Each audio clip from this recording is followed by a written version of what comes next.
আর নারদ মুনি সেবা করছে। অনুসুয়া মা জিজ্ঞাসা করছে, বাবা তোমার কেউ নেই? এত বয়স হয়েছে, তুমি এই বয়সে ভিক্ষা করে খাচ্ছ কেন বাবা? তোমার পরিবারে কি কেউ নেই?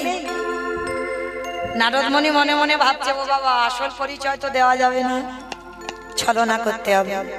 নারদ মুনি বলছে, মা ছিল ছিল ছিল, এককালীন আমার সব ছিল, কিন্তু আজকে আপন বলিতে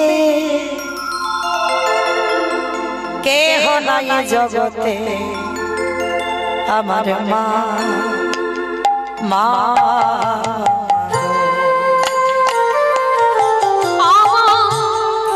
আপন বলিতে কেহ নাই জগতে, মা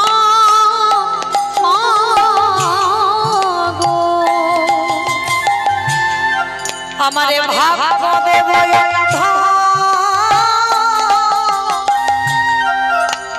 আমারে কপালে মন্দ,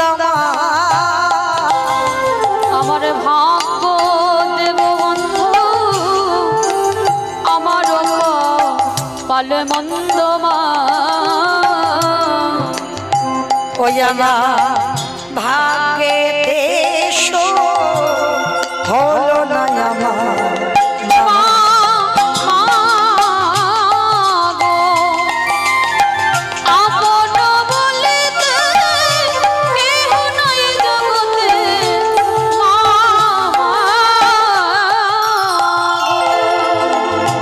যারা আমার পিছে ছিল তারা আগে চলে গেল,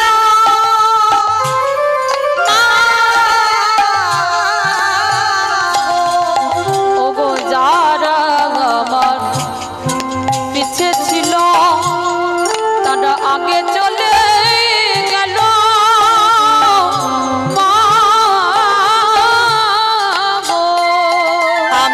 পথে পথে ঘুরি ভিক্ষা করি মা, আমি পথে পথে ঘুরি ভিক্ষা যে করি মা। ওই আমার ভাগ্যে দেশ হলো না আমার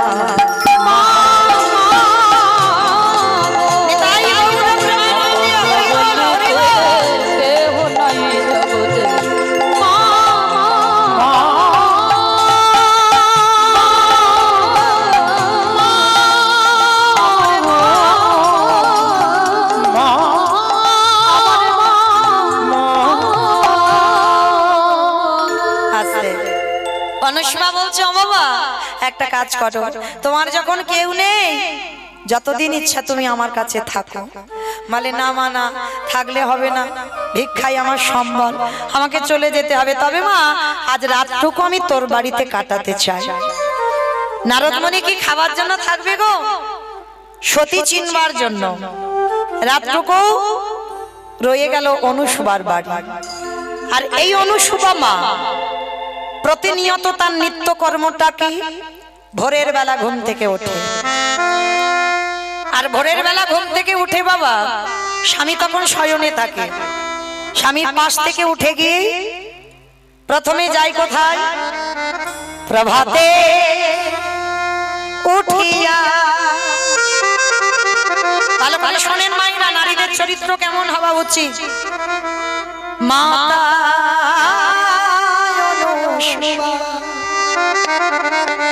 নদীতে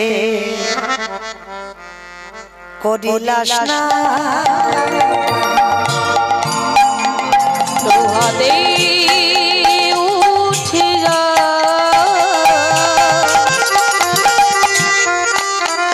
মাতা অনুসুয়া নদীতে করিলা স্নান। আমাকে বললো প্রত্যেকটা নারীর এটা কর্তব্য, সকাল হলে সবার আগে স্নান। অনেক অনেক মেয়েরা আছে বাবা, সে চা বিস্কুট সব খাওয়া দাওয়া হয়ে গেল তারপরে স্নান। সে বেলা 12টা বেজে যাবে, স্নান করে তবে সবকিছু কাজকর্ম হয়ে গেল, তারপরে স্নান করে ঠাকুর সেবা দেবে না। ভালো করে শুনে নাও মা, তোমাকে সকাল সকাল স্নান করতে হবে। কেন? তুমি ঘরের ঘরণী, সংসার সুখের হয় পুরুষের গুণে। কি বললো? পুরুষের গুণে, রমণীর গুণে। তাহলে সংসার সুখের হয় রমণীর গুণ, এটা খেয়াল করতে হবে। খনার বচন, হ্যাঁ, এটা ভুলে গেলে হবে না। তোমার সংসারে সুখ শান্তি ফিরবে কোন পুরুষের জন্য নয়, নারীর জন্য। নারী ঘরের শক্তি। কেমন? রাত্রিবেলা তুমি শয়নে ছিলে মানে মা তুমি হরিবোল হয়ে গিয়েছিলে। যদি হরিবোল হতো তুমি কি বুঝতে পারতে? হ্যাঁ, তুমি কিছু ঘুমালে কি বুঝতে পারো? পারো না তো। মানে ওটা মরে যাওয়ার মতো। তাহলে ঘুম থেকে যখন উঠলে তোমার দেহটা অশুচি হয়ে গেল।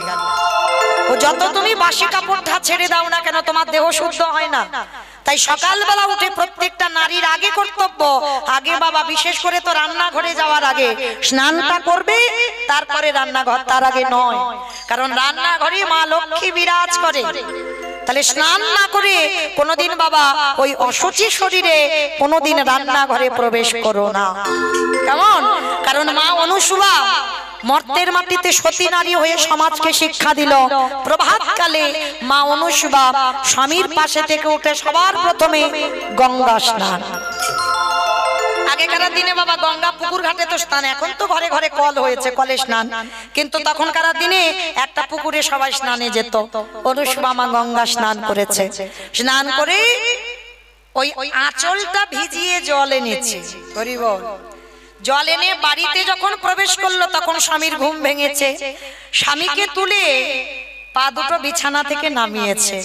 সবার প্রথমে একটা পাত্র রেখে ওই আঁচলটা ভিজিয়ে এনে আঁচলের জলটা নিগড়ে স্বামীর পায়ে দিয়েছে। আর সেই চরণ ধৌত করা জল অনুসুয়া মা সকালবেলা প্রথমেই পান করলো। নারদ মুনি আড়াল থেকে দেখা মাত্র চমকে,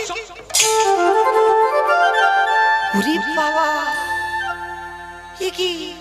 আমি এটা কি দেখলাম? জল এনে স্বামীর চরণ ধৌত করে জল পান। আমা, এত দূরে যেতে হবে না, একটা সত্যি কথা বলবে? বলবে তো? হরিবাসরে মিথ্যা বলতে নেই। আচ্ছা, সকালবেলা করে উঠে স্বামীর পায়ে প্রণাম করো তো?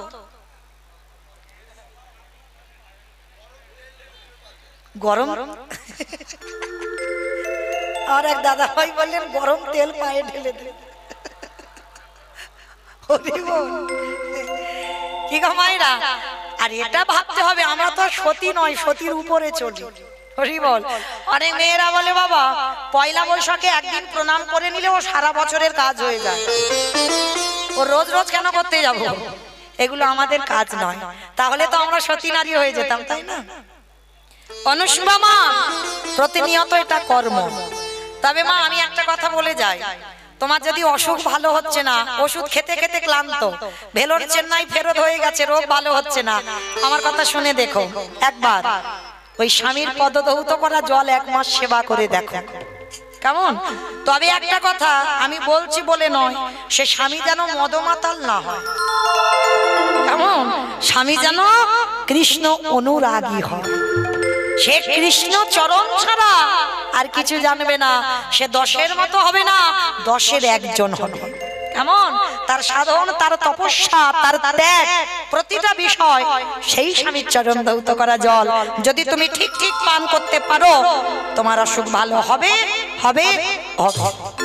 আজকে লীলাটা শুনে বুঝতে পারবেন একটা নারী কি করতে পারে।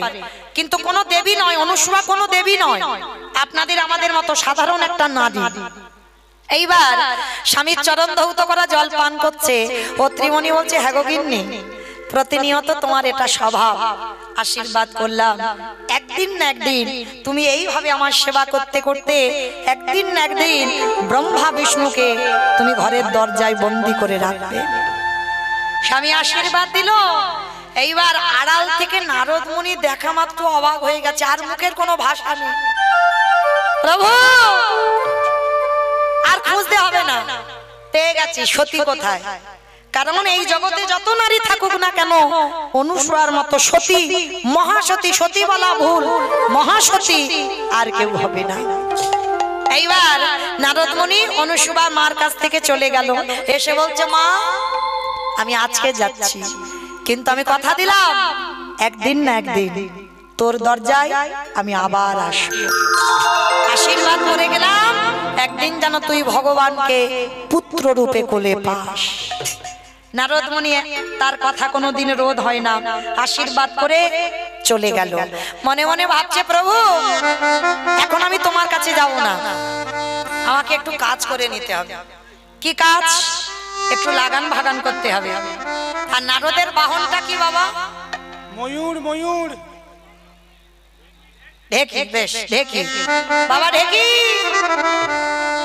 আয় বাবা। ও বাবা ঢেকি রে, আগুন লাগাতে যাচ্ছে। কোথায়? চলে না বাবা ব্রহ্মলোকে যায়। উলুধ্বনি চল না রে বা ব্রহ্মলোকে যায়। ও বাবা ঢেকি রে, চলে না বাবা ব্রহ্মলোকে যায়। বাবা ঢেকি রে, চল না বাবা ব্রহ্মলোকে যায়। ব্রহ্মলোকে গিয়ে আমি সাবিত্রীর মার প্রণামে জানাই। বলকে গিয়ে আমি সাবিত্রীর মা প্রণাম জানাই। বাবে ঢেকি রে, চলে না রে বাপ ব্রহ্মলোকে যাই। বাবা ঢেকি রে, চল না রে বা ব্রহ্মলোকে যায়। বাবা দেখি বস বাবা। এইবার গিয়ে দাঁড়িয়েছে ব্রহ্মাস্ত্র সাবিত্রী মার কাছে। নারদ মুনি গিয়ে তাড়াতাড়ি করে ডাকছে ওমা মাগো বড্ড খিদে পেয়েছে, তাড়াতাড়ি খেতে দাও, তাড়াতাড়ি খেতে দাও, আমার পেটের ভিতর যেন আগুন জ্বলছে, খিদে তাড়াতাড়ি দাও। মা সাবিত্রী অনেক যত্ন করে রান্না করেছিল, পারসটা সাজিয়ে নারদকে খেতে দিয়েছে, খাওয়া টাওয়া বেটা সব হয়ে গেছে। এবার মা সাবিত্রী বলছে বাবা কিরকম রান্না বান্নাটা হলো? মোটামুটি ভালো হয়েছে তো? এবার কিরকম লাগাচ্ছে দেখো। হলো, কিন্তু সেই মর্তের মাটিতে অনুসূয়া মার মতো ঠিক হয়।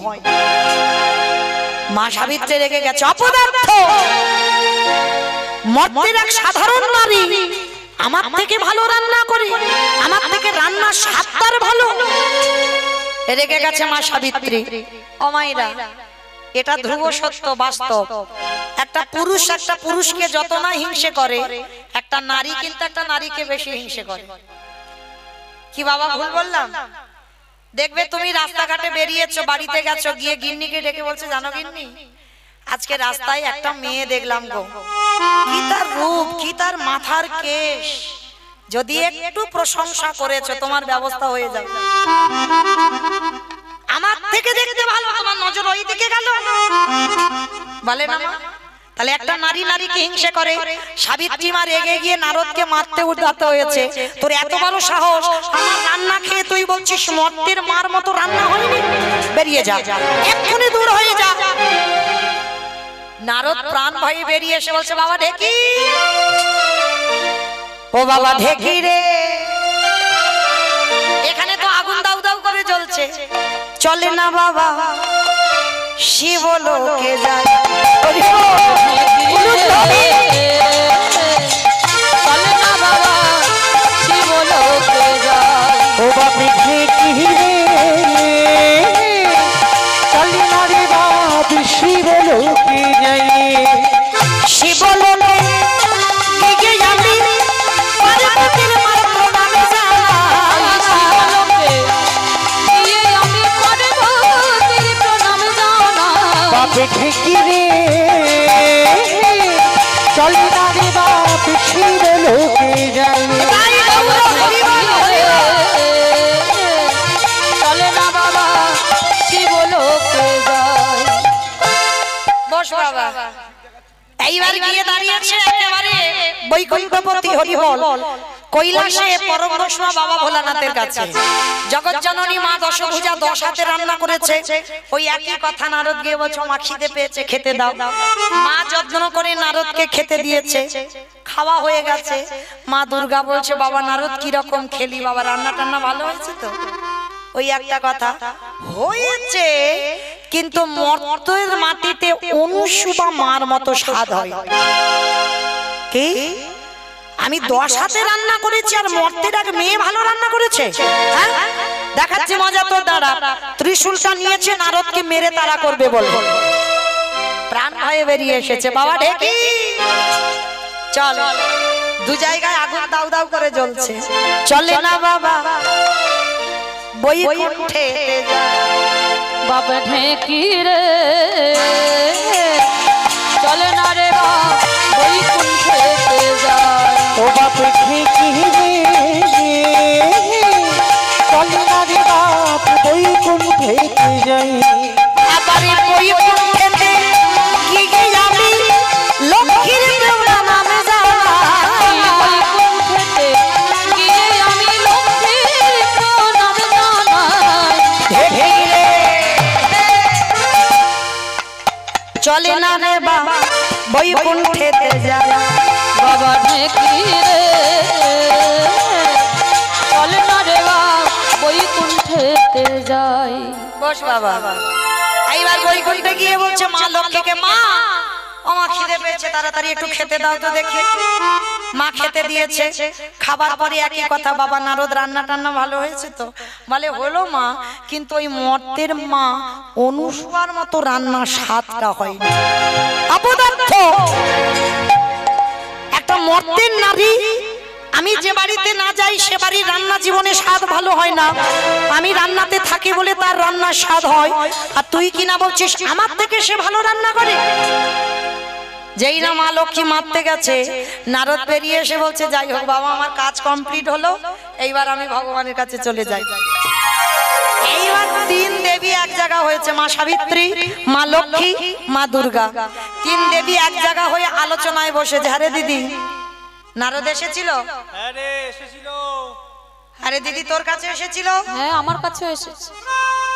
3 জনে আলোচনায় বসেছে। মা দুর্গা তো বাবা এমনি তো চণ্ডী, এমনি তার একটা রূপ চণ্ডী রূপ, এমনি রণচণ্ডী, মাথার কেশটা এলিয়ে গেছে, পরনের বসনটা লুটছে এলু থেলু বেশ। মানে এই অপমান মা নিতে পারছে না যে আমার থেকে একটা মর্তের মেয়ে রান্না ভালো করবে, এই অপমান আমি নিতে পারবো না। তাহলে তো আমার একবার দেখতে হয় ও কেমন সতী, কেমন মর্তের মা, কেমন রান্নার স্বাদ, আমি গিয়ে দেখব। মহামায়া মায়ার দ্বারা একটা ব্রাহ্মণ রূপ ধারণ করেছে। ধারণ করে অনুসুবা মার বাড়িতে গিয়ে ডাকছে মা ভিক্ষাং দেহি। অনুসুবা মা বেরিয়ে এসে দেখে না এক ব্রাহ্মণ।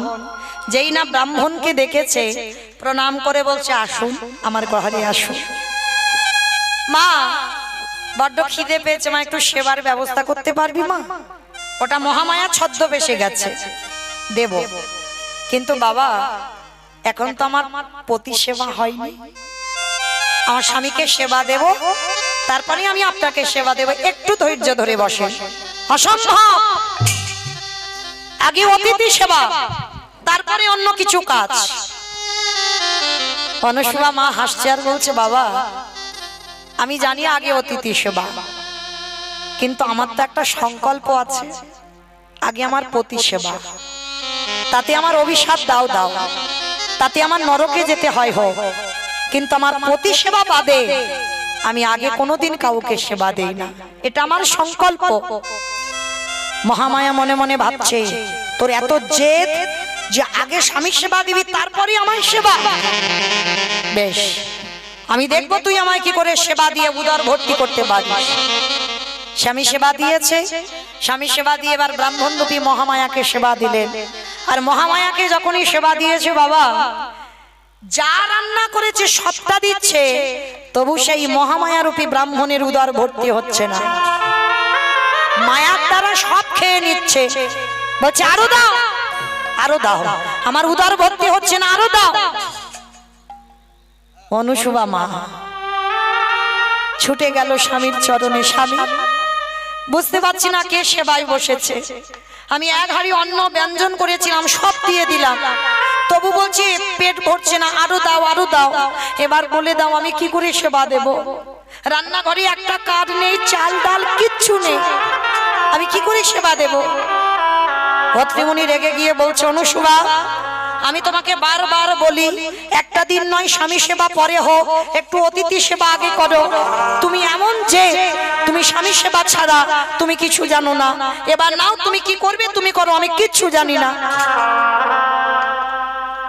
অনুসুয়া মা কাঁদছে আর বলছে, স্বামী, আমি আমার সংকল্প পূরণ করেছি মাত্র, আর এর জন্য আমার যে কোনো শাস্তি দেবে আমি মাথা পেতে নেব, কিন্তু আমার একটা কথা, আমি স্বামী সেবার বাইরে আমি কিছু করব না। অনুসুয়া মা বলছে, বেশ, আমিও যদি স্বামী ভক্তি করে থাকি, আমিও দেখি কার এত মায়া, কে কত খেতে পারে।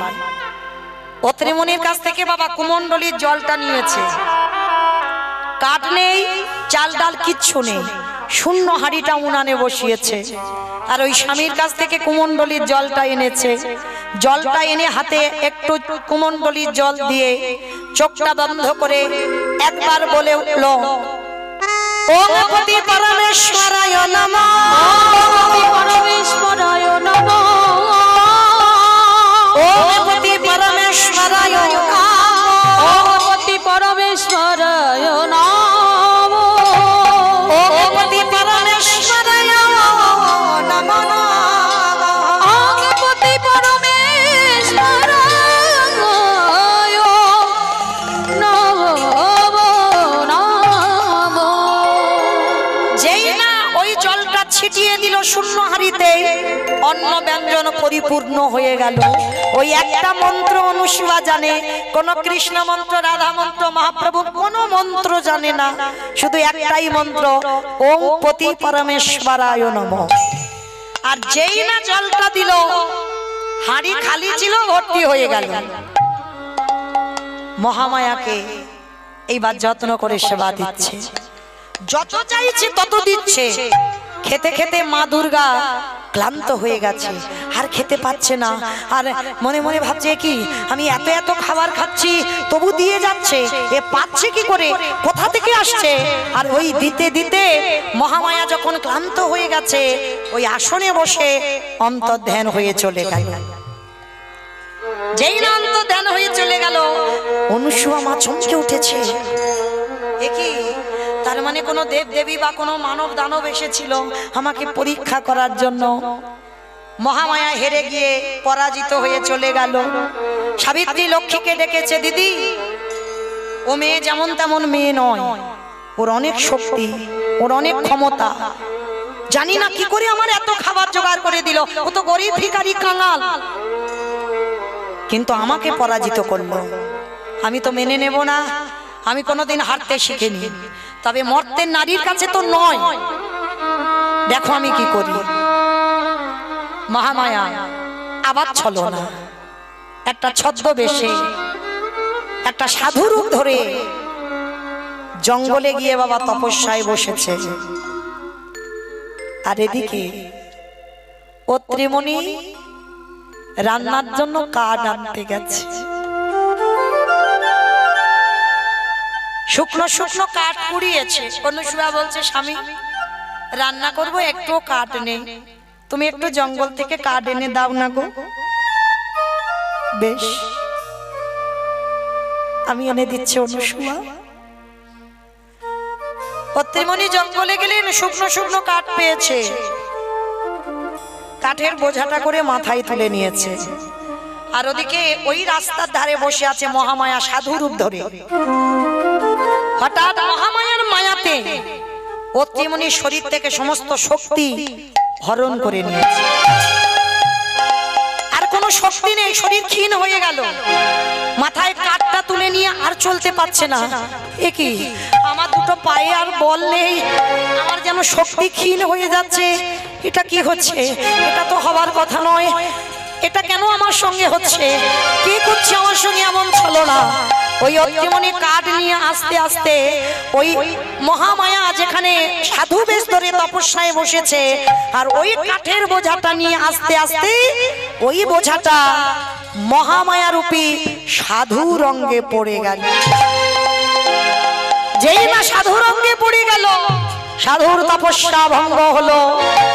মহামায়া সাধু রূপে রেগে গিয়ে বলে বলেন, ওরে পাপিষ্ঠ, ওরে দুরাচার, তোর এত বড় স্পর্ধা, তুই আমার তপস্যা ভঙ্গ করে দিলি। তবে আমার তপস্যা যখন ভঙ্গ করে দিলি, আমি তোকে অভিশাপ দিলাম, এই মুহূর্তে তোর সর্বাঙ্গে হবে গলিত কুষ্ঠ ব্যাধি। আছাড় খেয়ে পড়ল সাধুর চরণে। হে মুনিবা, আমি কোনো অন্যায় করিনি, কোনো অপরাধ করিনি, জানি না কি করে আমার শরীরের বল ক্ষমতা চলে গেল, আর আমার মাথা থেকে বোঝাটা আপনার গায়ে পড়ে গেল। আমি জ্ঞান তো কোনো ভুল করিনি, আমি জ্ঞান তো কোনো অন্যায় করিনি। পা ছেড়ে দে। আমি যাকে একবার অভিশাপ দিই, অভিশাপ ফিরিয়ে নিই না। তুই মিথ্যা বলছিস, আরো অভিশাপ দিলাম তোকে। তোর এই যে অঙ্গে গলিত কুষ্ঠ ব্যাধি, আমি তোকে অভিশাপ দিলাম, তোর মাত্র আয়ু 1 মাস। 1 মাস পর সূর্য ওঠার সঙ্গে সঙ্গে তোর মৃত্যু হয়ে যাবে।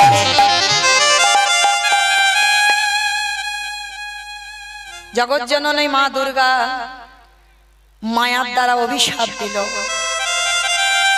ভরে গেল অত্রিমণির সর্বাঙ্গ কুষ্ঠ ব্যাধি। শরীরে বড় বড় ফোসকা পড়ে গেল, হাল চলতে পারে না। গায়ে থেকে পুঁজ রক্ত হঠাৎ করে ঝরে ঝরে পড়ছে। অনুসুয়া, অনুসুয়া, অনুসুয়া। কে? আমার স্বামীর কণ্ঠস্বর। কি স্বামী আসছে না, কিন্তু আমায় ডাকছে কেন এমন করে? কণ্ঠস্বরটা বদলে গেল কেন এমন? অনুসুয়া মা তাড়াতাড়ি করে ওই দরজা থেকে বেরিয়ে এসে দেখছে স্বামী আসছে টলতে টলতে। এইবার যেই না স্বামী দাঁড়িয়েছে, অনুসুয়া মা চমকে উঠেছে। কি স্বামী, তোমার অঙ্গে এমন মুচি রক্ত, এমন ফসকা পড়লো কি করে? তোমার অঙ্গ থেকে রক্ত ঝরে ঝরে পড়ছে, কি করে হলো? অনুসুয়া, অনুসুয়া, আমি ভালো ছিলাম, জানি না কি আমাদের পরীক্ষা করতে এলো। আমার শরীরে সব ক্ষমতা ক্ষীণ হয়ে গেল, শক্তি পেলাম না। আর কাঠের বোঝাটা নিয়ে আনতে আনতে এক সাধুর গায়ে কাঠের বোঝাটা পড়ে গেল। আর যখনই পড়ে গেল, সাধু আমাকে অভিশাপ দিয়েছে, আমার সর্বাঙ্গে হবে গলিত কুষ্ঠ ব্যাধি। অনুসুয়া, শুধু কুষ্ঠ ব্যাধি নয়, আমাকে অভিশাপ দিয়েছে 1 মাস পর আকাশে সূর্য ওঠার সঙ্গে সঙ্গে আমার মৃত্যু হয়ে যাবে। না বলো না, আমি সহিতে পারি না।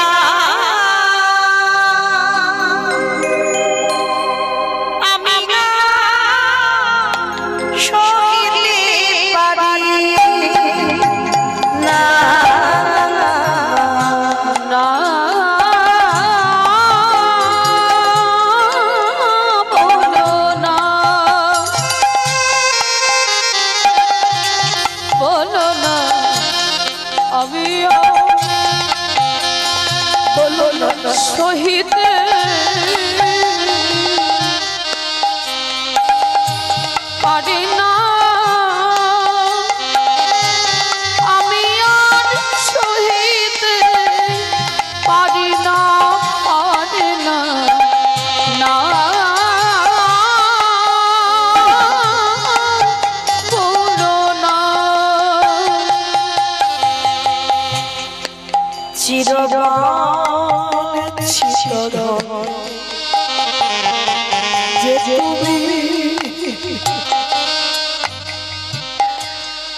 আমারে ছাড়িয়া তুমি যেও না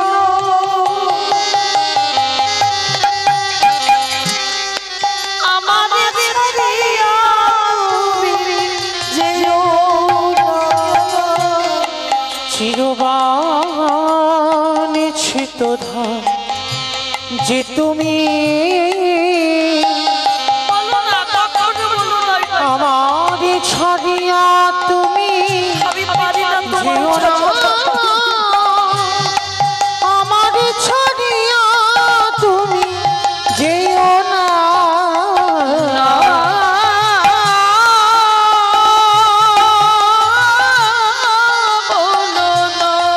তুমি অমনে করে বলো না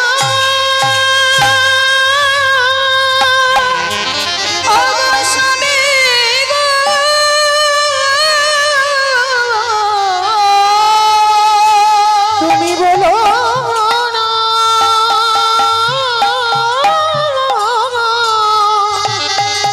বলো না একটা নারীকে কত পরীক্ষা দিতে হচ্ছে দেখেন কত পরীক্ষা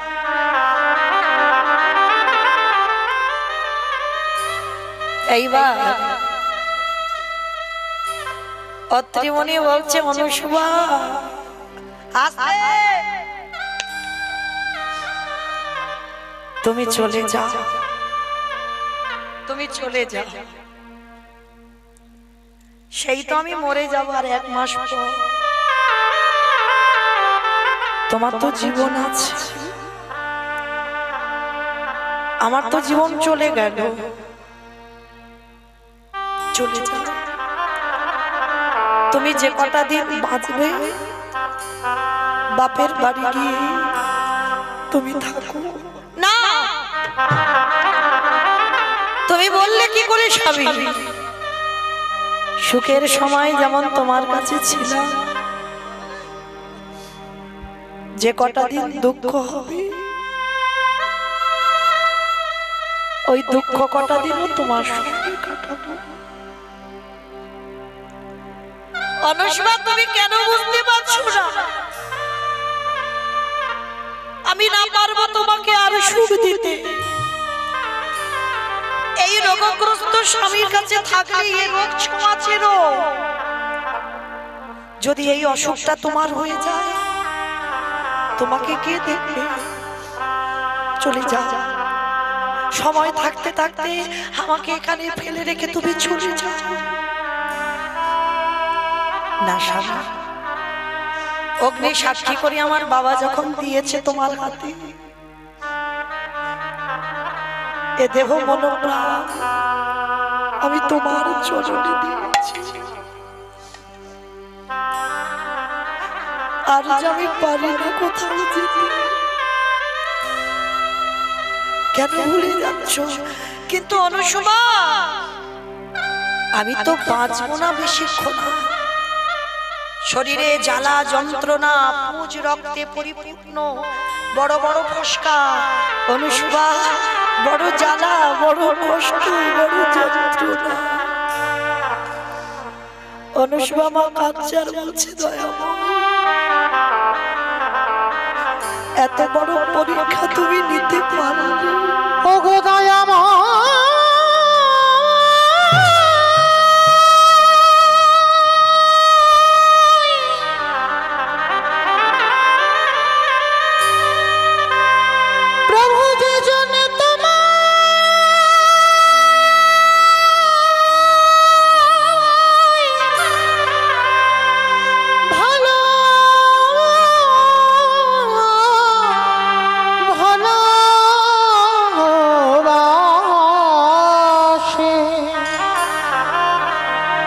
তারে কি এমনি করি কাঁদিতে